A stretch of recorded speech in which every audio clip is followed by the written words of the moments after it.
You're listening to Little Green Cheese, episode 99.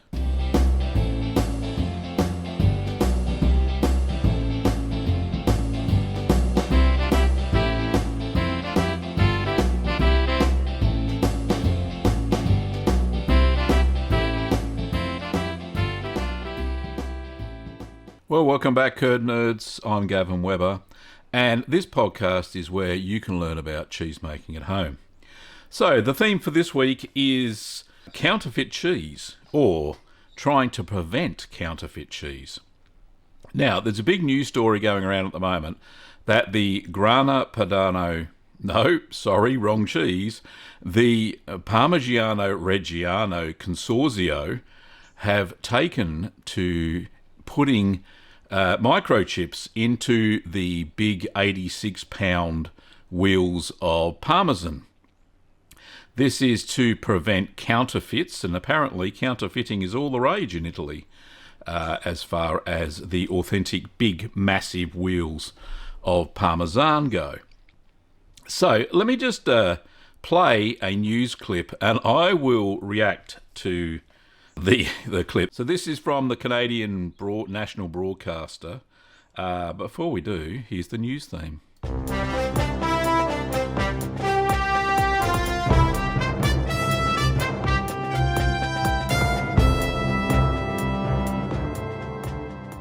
So as I mentioned, the Parmigiano Reggiano Consorzio have started to microchip each individual wheel of Parmigiano Reggiano. This is to prevent counterfeiting, which is rife. So just let me show you a clip and we'll have a bit of a discussion about it, shall we? The Central Market in Modena, northern Italy. An area of proud producers of Parmigiano Reggiano, mouth-watering, real Parmesan cheese. Made with milk from special breeds of local cows.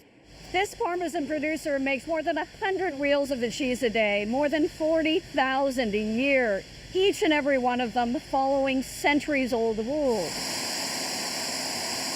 From the hand testing of curds, to draining the fresh cheese in linen, to months of careful aging. Traditional methods that make the Parmesan you sprinkle on your pasta so delicious and costly. And why producers put these identifying markers on the cheese to try to counter a massive market of low-quality rip-offs. And now Parmesan producers are taking their fight against fake to a whole new level by inserting in the rind of the cheese a microtransponder. The grain of salt-sized chip is being tested to track everything in real time. You are sure that the wheel is produced and where is produced, when and where is produced, because in the server we have all the information. Parmesan producers say the chip is proving to be effective and safe, even edible. But they're still fighting a bigger battle over what gets called Parmesan. Today you can use the name Parmesan for cheeses produced in Canada or in the USA. A name they want applied only to Parmigiano Reggiano, made here in northern Italy. Megan Williams, CBC News, Modena. Well, thank you, Megan, for that news report. Wonderful. So, my thoughts on that. Yes, counterfeiting cheeses, that's the livelihood of all of those Parmesan industries in Italy. 100% support that. And yeah, if they can reduce counterfeiting, then absolutely fantastic. That's not to say that home cheese makers like us can't reproduce something similar to Parmesan. Certainly we wouldn't go any further than consuming it in our own homes, would we? But you certainly wouldn't sell it, that's for sure. So I don't think they've got, well, do they have something to worry about? Obviously they are, because they're losing money somehow. But, you know, as a home cheese maker myself, then I certainly do enjoy making that style of cheese and aging it for a very long time. Obviously, I'm not even going to try to copy their recipe because the actual size of the cheese is what makes the flavour of Parmesan so unique. So counterfeiting is a big issue, which I fully understand, and I think they need to go to those measures to protect their industry. However, as far as naming laws and stuff like that goes, then really the authentic names only come out of Italy or Europe. And, look at Australia. We don't have any PDO or AOC cheeses or anything like that. And really, the artisan producers here don't keep the same name as the recipe they're trying to imitate. So, for instance, anything made here that even resembles Parmesan is called Parmesan, not Parmigiano Reggiano, which is the DPO or PDO name. Sometimes they just call it Italian grating cheese or something like that. So, chips, good. Making our own copies, but not selling them, as far as I'm concerned, okay, because you're not going against the trademark that is protected by the Consorzio. So, that is my thoughts on counterfeiting cheese. And a funny story, which leads me to a segue. Back in 2021, I don't know if anybody knows, but I was served a cease and desist by the Grana Padano Consorzio for my Grana Padano video. Now, one mistake that I made, and I did fix the video and reissue it, I actually had a picture of a Grana Padano cheese in the shot, in the video, in the intro part. But I specifically stated this is not a counterfeit or a copy or blah, blah, blah. And anyway, I still got served. But it was about 2 years after the video had been released. It was just crazy. Out of the blue, I got this letter from a lawyer who represented the consortium and said that I was to take the video down, that I was promoting counterfeiting of Grana Padano, and so on and so forth. So what I'll do, I made some videos about it, about big cheese, and what I'll do, I'll put the links in the podcast and video description for you to have a bit of a chuckle at, because it's certainly, well, for want of a better word, it actually promoted the channel, my normal cheese-making channel, Gavin Weber, a lot more than what it had been at the time. So it was a bit of a boost. And I did what they asked. Legally, they really didn't have much of grounds to stand on because I wasn't actually selling the cheese. And the funny thing is, after I released the first video saying I've been issued a cease and desist, the internet went crazy, took hold, and a lot of people on Reddit and all over the place decided to email the Grana Padano Consorzio, and they started backtracking pretty quick. And what I mean by that is I actually received an email letter from the head of the consortium, not the legal team, but the head of the consortium apologising to me. By that time, I had slightly changed the video and was about to reissue it.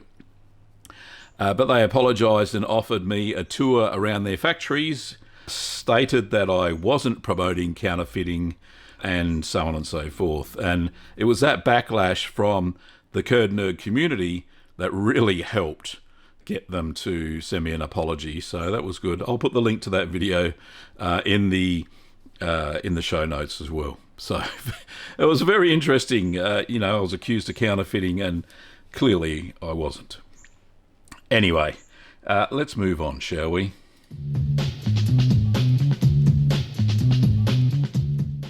We've got our normal 4 questions, so let's get into that. I've got some interesting ones this week, so let's see who the first question is. Hi, Gavin. My name is Greg, up here in New York, in the United States. First of all, thank you for all the information you put out there. It's fantastic. I've made several of your cheeses, and I have a question, if you have a moment. I like to wax them, but then we get to the point where we try the cheese, cut it in half usually, and start with one half of the cheese round. But what do you do with the second half? If you don't eat it within a week and it starts to mold in the refrigerator, can you cover it? Can you re-wax it? I'm assuming that you can't continue to age it after you've cut it. Is there any advice you have to, if we don't eat a whole round of cheese in 2 days, how to keep it from going bad or starting to mold in the refrigerator after that? Again, thank you so much. Well, thanks, Greg. Appreciate the question. And there's a couple of answers. Yeah, you don't have to leave it exposed. Back in the old days, they used to wrap it in wax paper, and that would help it prevent from drying out. However, what you can do these days is, you can dip. If you cut a wheel and it's still got the other half of the wax intact, then you can simply re-wax the other exposed half, and you can keep it in the kitchen fridge, and that won't get any mold in it, and it'll keep for a long, long time. Alternatively, what you could do, and I've been using a lot of vacuum packing these days, just using a food saver, and I just vacuum pack the offcut. If I want to mature it longer, I can. You can put it back in the cheese cave and it will mature longer at the cheese cave temperature of 13 degrees Celsius or 55 Fahrenheit. And then if I don't want to age it any further, for whatever reason, then I'll just keep it in the kitchen fridge. And it'll last for, I've got pieces in there that are over 2 years old, and they're fine. So the cheese at the lower temperature of 4 degrees Celsius or 39 Fahrenheit, it doesn't mature very fast at all, very, very slow. Whereas when you put it back in the cheese cave, it'll continue to age. And as long as the rind is protected from molds and yeasts, then you won't have any trouble during maturation. So like I said, just quick summary, you can vacuum pack the cheese for storage, or you can just re-wax that exposed part and keep it in the kitchen fridge. So thanks for your question. The next question. Hi, Gavin. This is Ruth from San Francisco calling you again. I love this podcast channel. I love being able to interact with you without scheduling problems, and I can get an answer from you. And talking to you directly makes me happy. So thank you for offering this. Here I have a couple of questions about my Cam Blue and my Bloomy Goat Blue. I want to try and do those again. Both of them I've made. Both of them, I really enjoyed making them, and the flavor came out really good. They never got soft. And I want to do another round of both of them, and I just want some kind of guidelines about how I can get the consistency to come out right, because the flavors are delicious. Everyone loves them, but they're not soft and a little bit gooey like soft, stinky cheeses are supposed to be. So that's what I'd like some help with. Thank you. And this morning, when I was going through my caves, I found a 14-month-old Pecorino Romano. I'm so excited we're going to have it tonight. Okay, hope you and Kim are doing well, and thank you. Bye. Well, thanks, Ruth. As always, it's a pleasure receiving your voicemails. Now, congratulations on your Pecorino Romano. I bet it tasted amazing. But to answer your question, there's a couple of ways where you can make a blue or a Cam Blue or Cambanzola a bit runny in the middle. So let's start with the Cambanzola first, which is a cross between a Camembert and a Gorgonzola. To make the paste runny and not overly and not quickly, so the first 10 days while we're waiting for the white mold to grow on the outside, you absolutely have to have it sitting at between 10 and 13 degrees Celsius or about 50 to 55 Fahrenheit. And then once it gets its white bloom on the outside and you, fingers crossed, have got some blue on the inside, if you follow the recipe properly, then what will happen is if you wrap it in micro-perforated wrap and then keep it in the kitchen fridge at 4 degrees Celsius, it'll still break down those fats and proteins, but it'll do it a lot slower. And the longer you leave it in there, and I keep it in a an airtight container with a piece of cloth, cheesecloth in the bottom that's moist, just to keep the humidity up, even though it's in the micro-perforated wrap.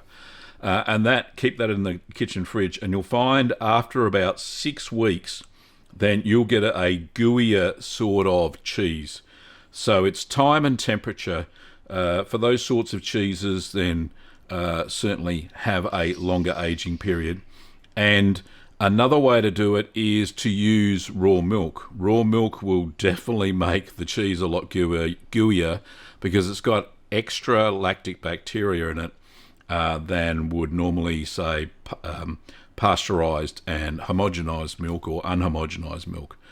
You'll clearly get a difference. I remember when I used raw milk from Made by a Cow and made a camembert, the gooiness was just extraordinary because of the extra lactic bacteria. So there's a couple of hints there. Time, temperature in the initial phase should be warmer than what the latter phase is after it's wrapped.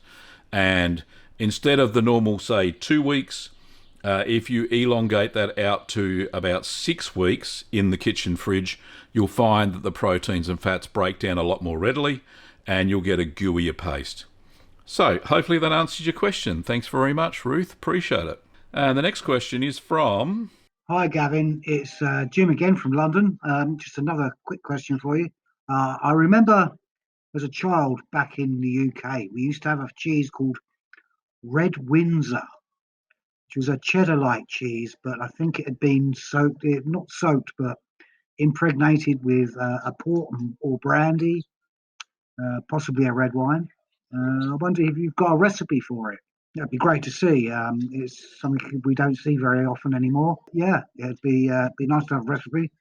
I'd like to have a try of it. I think it may be similar to your Drunken Cow recipe, but I think it was more like a port and brandy kind of affair. So maybe you could research it a little for me, and yeah, love to hear from you. And yet again, fantastic vids, great website. Keep it up, and hope to hear from you soon. Bye. Well, thanks, Jim. Appreciate it. And yes, since you left your voicemail, I have gone on to make a Red Windsor. Now, it wasn't entirely successful because I had actually cut the curd size way too small and didn't consolidate the curd into finger sizes and then soaked it in the port. However, I will let's quickly search for that. And if you go to the Cheese Channel and just go to the search function and search for Red Windsor, then you'll get a couple of videos that come up. So there is the Red Windsor style, how I made it, and all that, and I'll put that in the description below. And then there's the Red Windsor taste test, where I then talk about how I would tweak this cheese and make it a lot better. The flavour was there. It was just the texture was rather crumbly and not what I expected. So a bit of an issue with the Red Windsor that I made, but visually appealing. It looked fantastic. It tasted good, but the texture was off. So I can do better. However, the recipe stands for anybody who wants to go and try it, and make sure that you watch the taste test as well. Don't just go and watch the how to make video. Go and look at the taste test and look at the notes. So the extra information that I was able to glean from the texture of the cheese and how it tasted on how to make it better. So watch them both in conjunction with each other, Jim, and you should be good to go. Like I said, links in the show notes down below. And the next question is from... This is Nick Even and my apprentice, Tel Dietzler. We made mozzarella today. We had a bit of variation because of a significant mistake, and we'd appreciate an explanation. The apprentice added the rennet first, before even heating.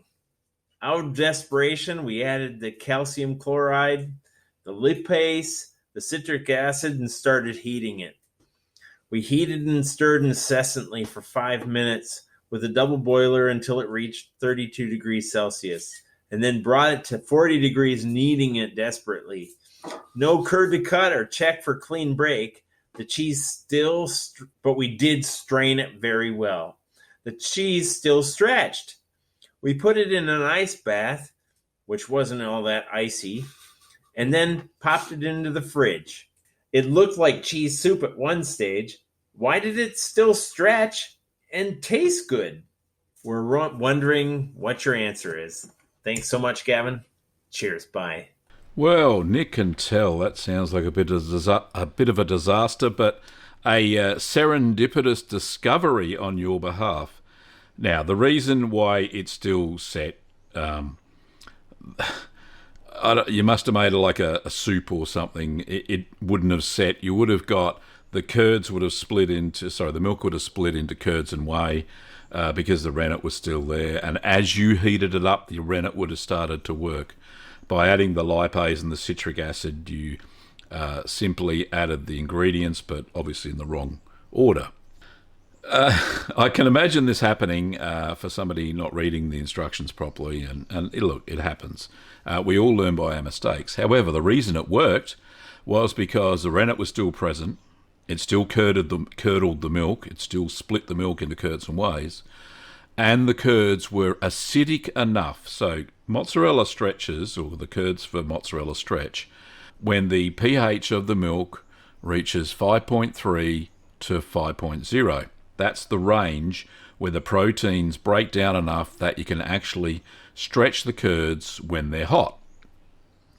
And that's what's happened. So you've drained it, strained it, you've still got your curds. They're acidified enough at this stage that when you add hot water to it or microwave it, depending on which method you used, then it still would have stretched and you would have still got mozzarella balls, and all the ingredients were present for them to become tasty the next day. Lipase takes, between 12 and 24 hours to start breaking down the fats and adding a little bit of flavour. And as long as the salt was still there, you'll still have a nice mozzarella. Not the best way to go about it. It probably would have been a bit grainy, that's for sure, because the curd didn't actually set properly. It just split into curds and whey, similar to like when you make an acid cheese with lemon juice. So the rennet didn't have enough time to do what it was supposed to do. Anyway, that's what happened. Hope that answered your question. Fabulous to hear from you. Thank you, Nick and Tel. And hopefully you've gone on to make bigger and better cheeses in your very own kitchen.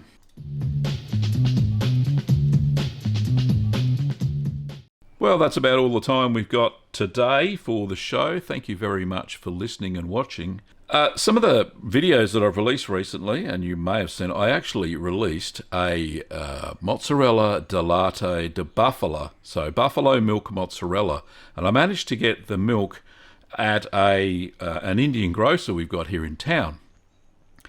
And I was just gobsmacked. I walked in there. Actually got a tip from one of my customers who came and picked up some orders locally from Little Green Workshops. And he said, "Did you know they have buffalo milk now locally?" And I went, "Oh, really?" So I just absolutely had to go grab some.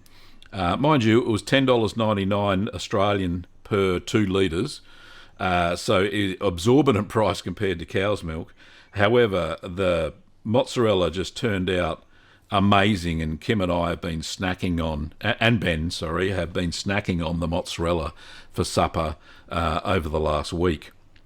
So if you haven't checked that out yet, go and check out the buffalo mozzarella video that I've got on the main channel. Yeah, you won't be disappointed. It's very good. I actually put out a challenge to all of the curd nerds who are watching my live stream on Sunday on the main channel to see if we could get that video up to 1 million views by Christmas. I know buffalo mozzarella is a popular thing. It's well on its way. We're nearly up to 5,000 views in a few days, so fingers crossed. If you're listening or watching, pop over, go and have a look at it.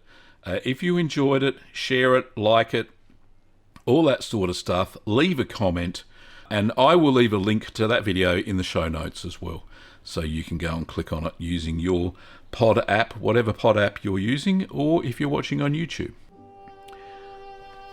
This podcast is brought to you and sponsored by Little Green Workshops. If you want to pick up any supplies, you can do so over at littlegreenworkshops.com.au. If you want to make cheese in a structured manner, I have several courses available at the Curd Nerd Academy. Find them at courses.littlegreenworkshops.com.au. You can also pick up my books at any ebook retailer. Well, thanks for listening and watching, Curd Nerds, and stay tuned for the next exciting episode of the Little Green Cheese podcast. During the podcast, you heard royalty-free music by Kevin MacLeod. Thanks for watching, and I'll see you next time.